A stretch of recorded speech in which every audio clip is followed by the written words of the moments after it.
Hello, sisters, ladies and gentlemen. I'm very honored and very happy to be here to today's site event. I became Sustainable Development Goals Ambassador, and in the very beginning I would like to present you some data related to this extremely important topic, the gender-based violence.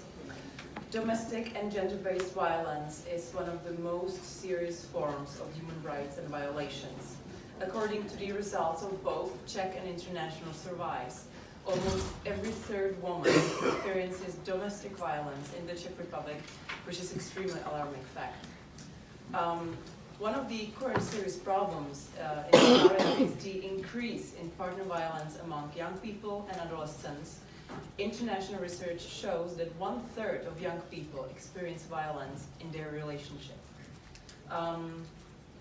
Young people and adolescents spend a large part of their lives in cyberspace in which a wide range of violence occurs. However, this violence has different nature, although it is not physical violence, but primarily psychological. These attacks can be even more harming. In the context of partner violence of young people and adolescents, the main forms are, for example, even checking partner's phone without their consent, right? Forcing to send erotic photos, or also so-called porn revenge. That's something, but especially after the relationship ends, that means threatening or publishing erotic photos or videos of partners on social networks. Other forms of cyber violence may be hacking, impersonating someone, harassing, blackmailing, or online spreading of harmful information.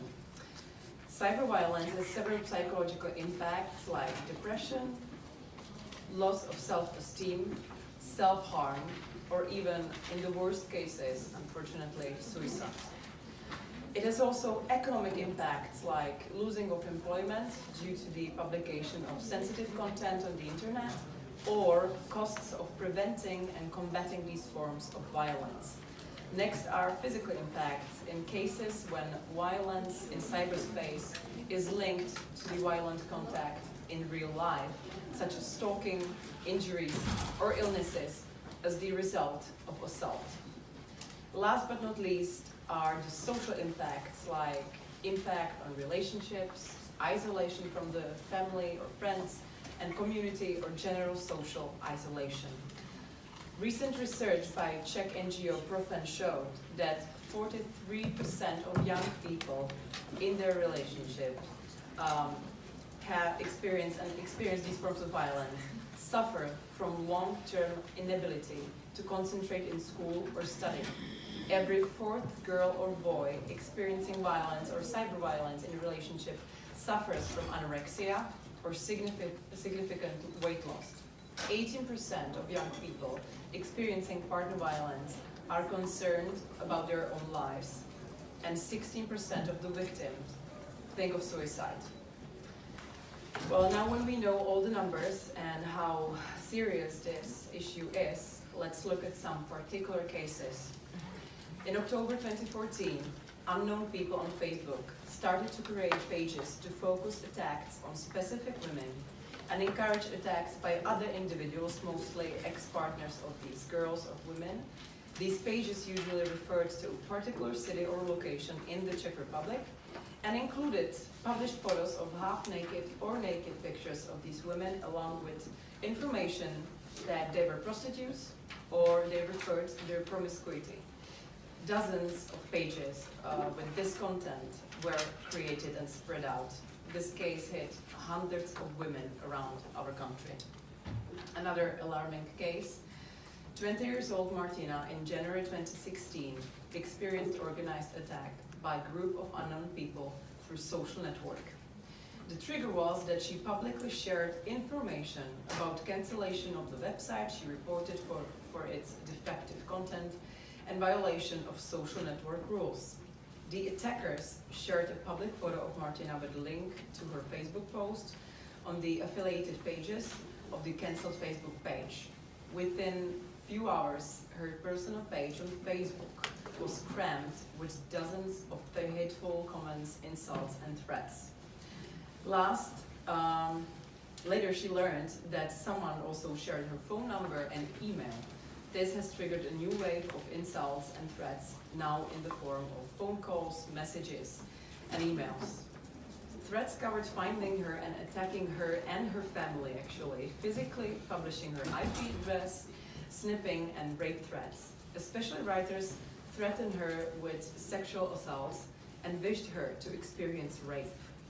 They also rated her physical appearance as insufficiently attractive and pointed out that no man wanted her, and therefore she was frustrated and she desired to be raped. The attack took place with gradually decreasing intensity for about 3 weeks and had dramatic impact on Martina's mental state, as she was concerned about her own safety and life. Phenomenon of these days, social media. We all know their positive sides, but I think we should be much more concentrating on their negative sides also. Me personally, I have my own experience with this, and honestly I'm very happy that back in 2006 when I became Miss World, I really didn't have to go through online bullying by anonymous people so much, because social networks were just in their beginnings, so I hardly had a Facebook back that time. And you know, even today, and I'm adult, and I have been a public person for a long time, unfortunately, fortunately. Even today, when some people bully me for something I never done, or my work, my job, sometimes you just cannot ignore it without any emotion.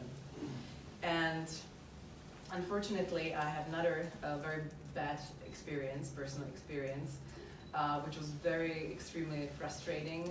When I was 20 years old, I was already a public person. Someone just decided to discriminate me and my partner at the time, and they made fake cartoons, porn comics.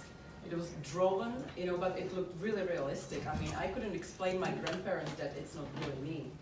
And of course, all media in Czech Republic wrote about it, they published it, it was spread out. I was 20 years old. You cannot imagine what it meant for me, my parents, my younger sisters.